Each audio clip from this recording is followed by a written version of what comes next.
और इस चीज़ के ऊपर लोगों को बहुत इबाहम होता है और बहुत सी कन्फ्यूजन्स होती हैं कि इमरान खान के बाद कौन है जो पार्टी को लेकर चलेगा।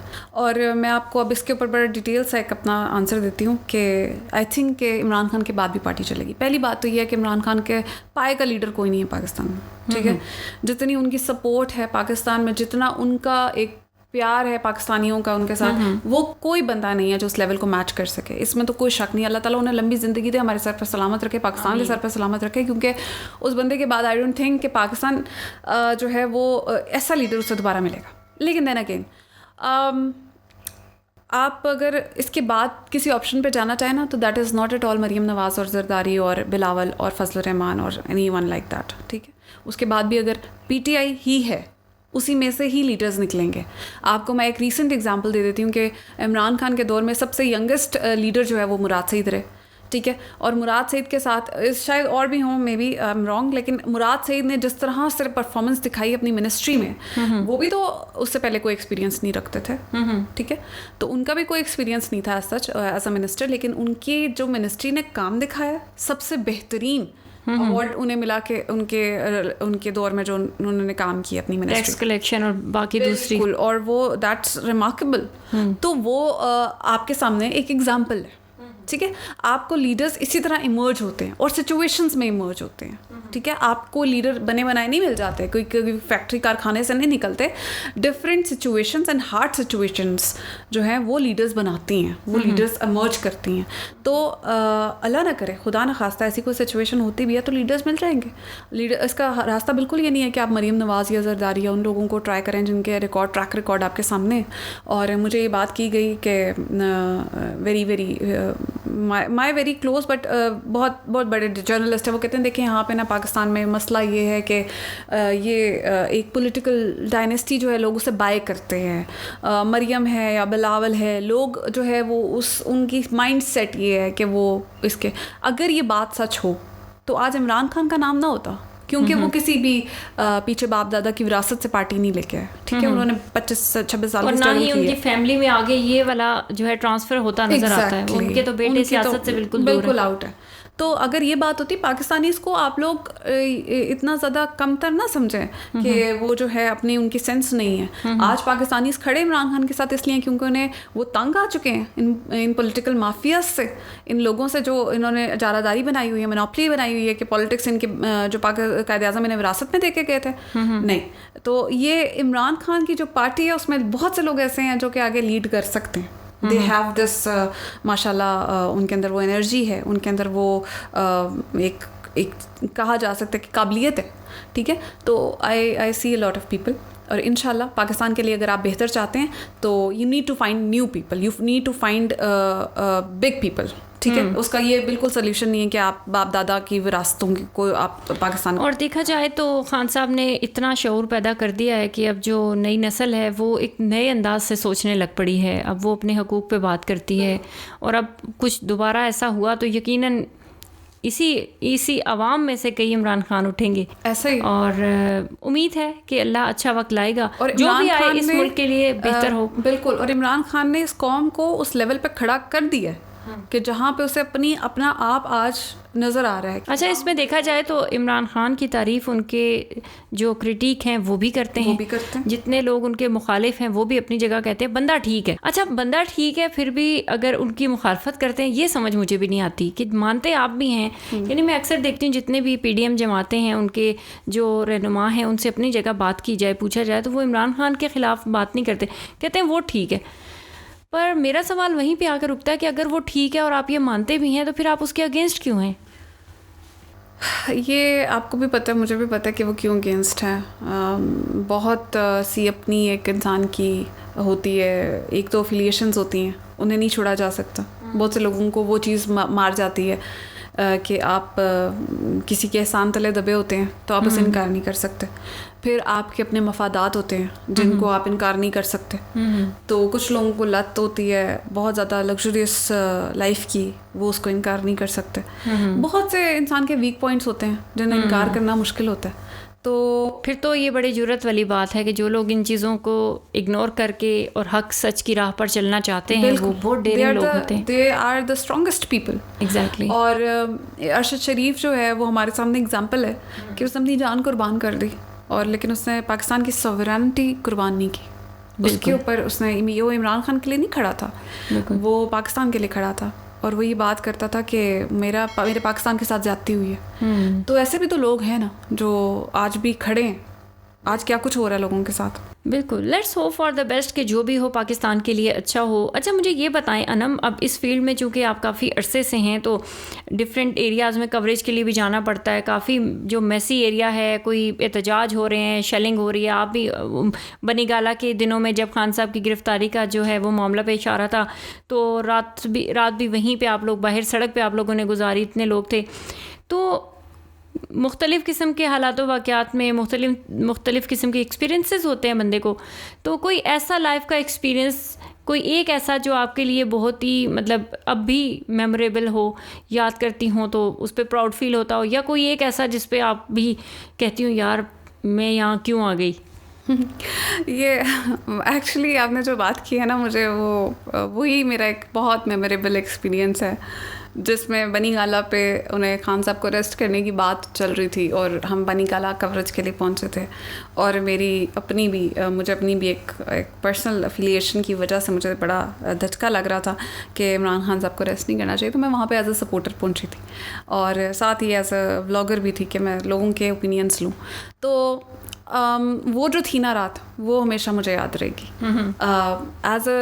एज अ वुमन बहुत मुश्किल होता है, टू बी ऑनेस्ट, बहुत क्योंकि मुश्किल वहाँ बहुत ज़्यादा मर्दों की बहुत ज़्यादा तादाद थी, फैमिलीज थी मगर वो लोकल थी वहाँ की, और आप थी और साथ मरियम थी और मेरे साथ कुलीग्स थे, अब्दुल कादिर था, शहाबुद्दीन, हाँ। और ये इनकी वजह से थोड़ा सा एक ये होता है कि आपके साथ सिक्योर फीलिंग आ जाती है, हो तो सिक्योर। लेकिन आप ये सोचें कि जो लड़की अकेली जाए तो फिर उसके लिए तो बड़ा कुछ भी हो सकता है, वहाँ कुछ भी हालात हो सकते हैं। एग्जैक्टली, कुछ भी हो सकता है। लेकिन पीटीआई के सपोर्टर्स में ना एटलीस्ट मैंने ये चीज़ देखी है कि they are standing for a cause. और वहाँ पे देखें घुसपैठिए तो कहीं भी हो सकते हैं और कोई चांस लेने तो कोई भी बहुत अच्छे लोग आते हैं, लेकिन जो तो कोर पीटीआई सपोर्टर्स, आपको मिशी खान का क्लिप याद होगा, Mishi Khan was running with the crowd. हाँ एग्जैक्टली। तो वहाँ पे no one was looking at her कि ये कोई औरत है या भाग रही है या कोई मौके से फ़ायदा उठाना चाहिए। तो वहाँ पे लोग उसकी बड़ी रिस्पेक्ट कर रहे थे। और इस तरह से जब बनी गाला वाली रात थी तो people were respecting us a lot कि we have come there for a cause, whether it's coverage और वेदर इट्स सपोर्ट और एनीथिंग। तो जो पीटीआई के कोर सपोर्टर्स उन्हें एक क्रेडिट जाता है कि वो बड़े तमीज़ और तहजीब में रहते हैं, लेकिन बीइंग अ फीमेल आप जब आउट फील्ड में जाते हैं ना, फील्ड में कवरेज के, तो बड़ा ही मुश्किल है, बहुत मुश्किल होता है। आप वैसे बाज़ार में चले जाएं तो आपको लग पता जाता है। तो ये खैर ये तो एक यहाँ पे बहुत से रिफॉर्म्स की ज़रूरत है, पुलिस रिफॉर्म से लेके मीडिया रिफॉर्म्स तक सब कुछ होना चाहिए। so कोई एक ऐसा वाक़या जो आपको नाखुशगवार वाक़या याद हुआ हो लाइफ में, किसी भी, ये जर्नलिस्ट के तौर पे जब भी आपके साथ कोई ऐसा वाक़या कोई पेश आया हो या देखा हो आपने, जैसे आप कहती हो कि यार ये नहीं होना चाहिए था? People used to harass you. हाँ, आपको स्पेशली इन द बिगिनिंग, मेरे साथ जब मैं एज अ जर्नलिस्ट थी, उसमें फील्ड में थी with channels, politicians specially, and I think politicians ही थे। वो आपको आप जब वो समझते हैं ना कि ये शी इज़ अ बिगिनर या she comes from a very humble background, तो वो दे ट्राई कि आपको किसी ना किसी तरह से करे। लेकिन आपके अपने ऊपर डिपेंड करता है। आप अगर आगे से एक बड़ा ही स्ट्रॉन्ग रिएक्शन देते हैं ना, तो फिर आगे से उनकी ज़रूरत नहीं होती। तो to all the people, to all the ladies who are working in the field, आपको मैं सिर्फ उन्हें यही कहूँगी कि आपकी जो है ना सेल्फ रिस्पेक्ट, वो सबसे इम्पोर्टेंट है, उसके ऊपर कॉम्प्रोमाइज़ ना करें। और कोई भी हो आगे, give a huge shut up call. Exactly, हाँ।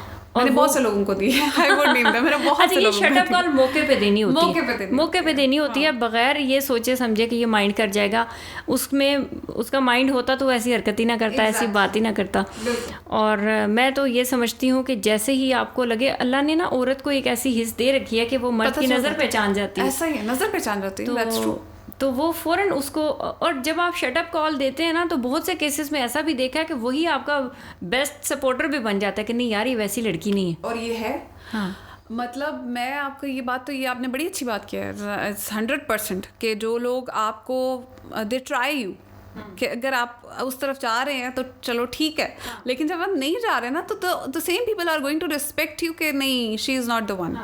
ये वो आपको हमेशा रिस्पेक्ट भी करेंगे, वो आपको गार्ड भी करेंगे। exactly. तो ये मेरे बहुत जैसे पर्सनल एक्सपीरियंसेस हैं। तो और फिर वो वही बात है कि वो लोग कहते हैं कि हम ट्राई तो सब पे करना होता है। हाँ, पहली ट्राई तो उनका हक है। हंस गई तो फंस गई, ना हंसी तो चलो कोई नहीं। तो वाकई बस इस चीज़ में लड़की को स्ट्रांग रहने की बड़ी ज़रूरत है। और मैं एक तरफ से मर्द हजरात को भी, मतलब कहते हैं ना अच्छाइयाँ भी होती हैं बुराइयाँ भी होती हैं, तो मुझे मोस्टली मेरी लाइफ में एक ऐसा एक्सपीरियंस, एक ही एक्सपीरियंस ऐसा आया जो मुझे बड़ा अजीब लगा, लेकिन मेजॉरिटी ऐसे एक्सपीरियंसेस हैं जिसमें मैं मर्द को बहुत रिकॉर्ड करती हूँ। मैं कहती हूँ बहुत अच्छे होते हैं, इतने सपोर्टिव। ख़ास तौर पे हम लोग जितने भी गैदरिंग में चले जाते हैं, रश में चले जाते हैं, अगर हमारे पास सामान ज़्यादा उठाया हुआ हो, हमें सामान उठाने में हेल्प करेंगे। गाड़ी में रश में हम चले गए, वो हमें सीट दे देते हैं। हम हॉस्पिटल में लाइन में लगे होंगे, अब देखें ना लाइन में एक कानून है ना कि सब अपनी बारी पे आएँ, लेकिन वो आपको, आप ATM के आगे चले जाएँ, पहले आपको भेज देंगे। तो मतलब इस किस्म की कई जगह हैं जहाँ हमें बड़े सपोर्ट किया जाता है। अच्छे बुरे लोग हर जगह बिल्कुल, हाँ। वो औरतों में भी हैं, वो मर्दों में भी हैं, और ये बहुत से लोग जो होते हैं वो डिफरेंट तरह के। हमें पता है कि हम खुद खवातीन जो है आपस में कितनी लेग पुलिंग करती हैं, ठीक है, बर्दाश्त नहीं करते। वो कहते हैं ना खातून की दुश्मन होती है। एग्जैक्टली, हम करते हैं ऐसे। और लड़कियों में ज्यादा जेलसी होती है, एग्जैक्टली, और ज्यादा लेग पुलिंग होती है, पीछे बैक बाइटिंग होती है, तो बड़ा कुछ होता है। तो वही अच्छे बुरे लोगों का वही कॉन्सेप्ट है कि अच्छे लोग भी होते हैं, बुरे लोग भी होते हैं, अच्छे मर्द हज़रात भी होते हैं, बुरे भी होते हैं, अच्छी औरतें भी होती हैं, अच्छी बुरी औरतें भी होती हैं। बिल्कुल। अब तरीका ये है कि हम किसके साथ कैसे डील कर रहे हैं। जहाँ बुरा मर्द आए वहाँ पे शटअप कॉल दे दें, जहाँ अच्छा मर्द आए वहाँ अप्रिशिएट करें, थैंकफुल हो जाएं। अच्छा, कई नकचड़ी खवातीन भी होती हैं जो अच्छे मर्दों को ऐਵੇਂ शक कर रही होती हैं, ये मुझे क्यों ऐसे देख रहा है, भाई वो हैरान हो रहा होगा कि क्या चीज़ है ये।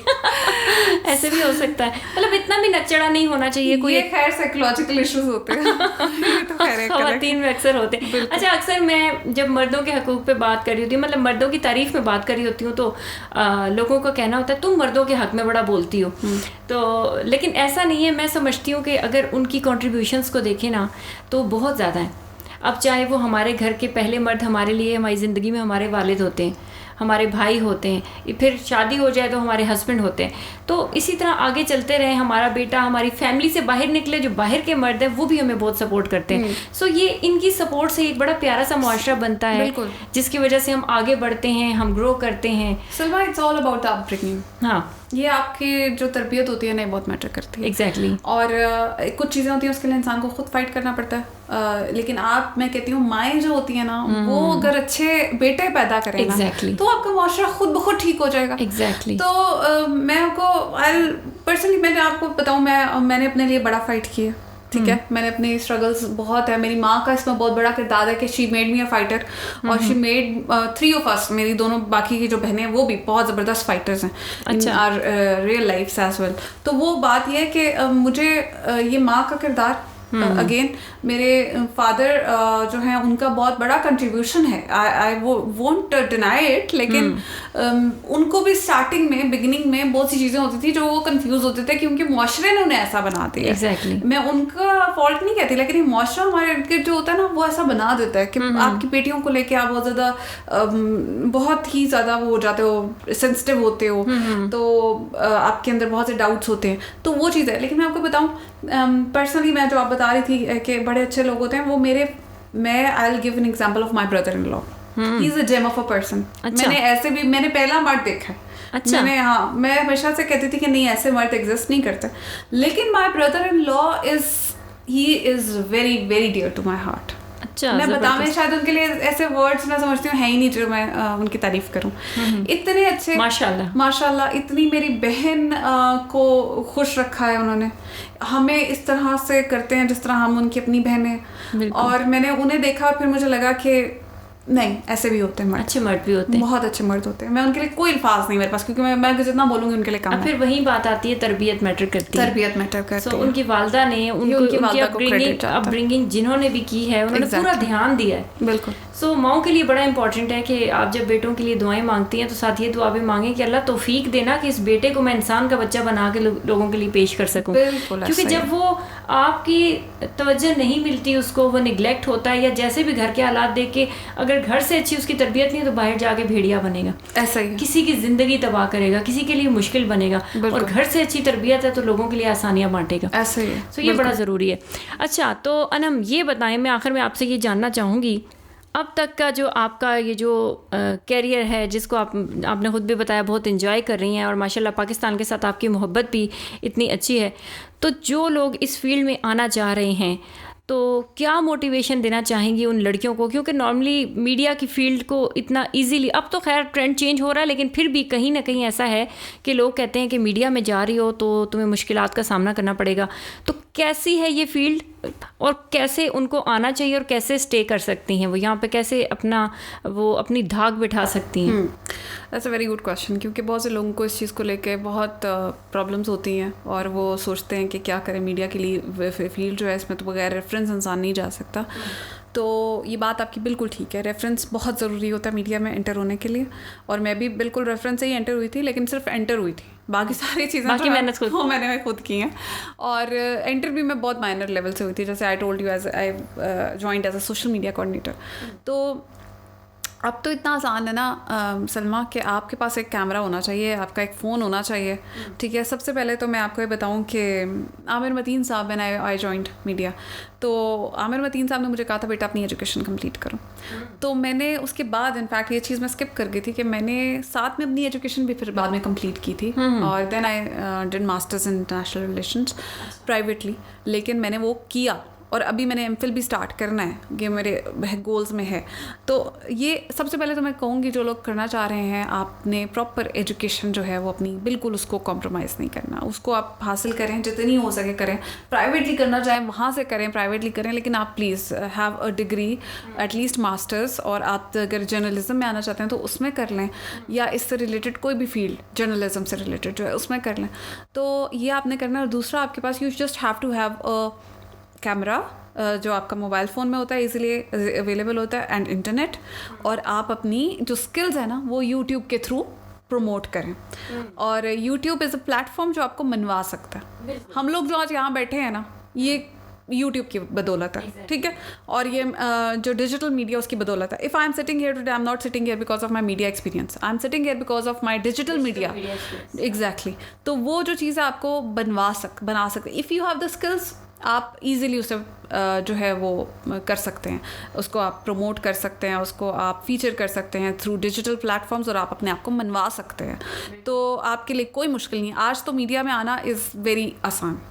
कल जो हमारा दौर था, जब से हमने स्टार्ट किया था, वहाँ पे तो बहुत मुश्किल था। और मुझे तो ऑनेस्टली मुझे तो पॉलिटिशियंस के नाम भी नहीं पता होते थे। मैंने तो बड़ा कुछ हासिल किया, बड़ी स्ट्रगल्स किए, बड़ा पढ़ा है। उसके बाद आई केम टू अ सिचुएशन जहाँ मैं आज आपके साथ बैठ के 4 बात कर सकती हूँ।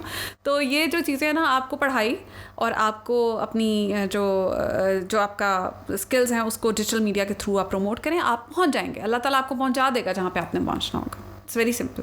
बिल्कुल बिल्कुल जी। तो नाज़रीन, कितनी अच्छी बातों के साथ आपको इतने अच्छे तरीके से अनम ने गाइड किया है, और इन बातों को अगर आप अपनी जो ज़िंदगी है उसमें वाकई अपनाएं और देखें कि आप भी इसी तरह से कामयाब हो सकते हैं। और वो तमाम ख़वातीन या वो नई जो लड़कियां हैं, जो नई नस्ल है जो आगे आने वाली है और जो इस मीडिया की फील्ड में छाने वाली है, आपको थोड़ी सी बस हिम्मत करने की ज़रूरत है। कोई मसला नहीं है, कोई परेशानी नहीं है। और आजकल तो डिजिटल मीडिया का दौर है और सारी दुनिया कहाँ से कहाँ निकल गई है। हम अभी भी सोच रहे हैं कि यार मैं अभी स्टार्ट करूं, कैसे करूं। नहीं, बस उठाएं अपना फ़ोन, उसी छोटे से मोबाइल से उसी सब कुछ, मतलब जो आपके माइंड में आइडिया आ रहा है, जो भी आपकी जो हिडन स्किल है उसको सामने लेकर आएँ और अपना एक चैनल बनाएं, अपने जो ख्यालात हैं उससे लोगों को भी आगाह करें। जो कुछ आपकी स्किल है वो आप लोगों को भी सिखाएं। और इससे ये होगा कि आपका भी कॉन्फिडेंस बढ़ेगा, लोगों को आपसे सीखने को बहुत कुछ मिल जाएगा, आपको अपने दिल की बहुत सी बातें शेयर करने का मौका मिल जाएगा। और ये पहले 1 2 3 दोस्त हुआ करते थे, अब तो आप यूट्यूब चैनल के ज़रिए जो है लाखों में अपने बहुत सारे दोस्त बना सकते हैं, और यही नहीं बल्कि आपको जो है उससे अर्निंग भी होती है, यानी फाइनेंशियली भी फ़ायदा होता है। सो हमेशा याद रखें कि जो भी कंटेंट बनाएं कुछ ऐसा बनाएं कि जब आप इस दुनिया में हैं तो वो भी आपके लिए तारीफ़ का बाइस, लेकिन जब आप इस दुनिया से जाएँ तो वो आपके लिए वो कहते हैं तोशा आखिरत बने, यानी जब भी वो लोग उसे देखें तो आपको अच्छे अल्फाज से ही याद रखें और आपसे कुछ सीखें। सो ये एक तरह से सदका जारिया भी होगा। सो आज की इस पॉडकास्ट में मुझे लगता है कि आपको बहुत ही मज़ा आया होगा। मैंने तो बहुत ज़्यादा एंजॉय किया है। मुझे और अनम को दीजिए इजाज़त, मिलते हैं नेक्स्ट पॉडकास्ट में। अल्लाह हाफिज़।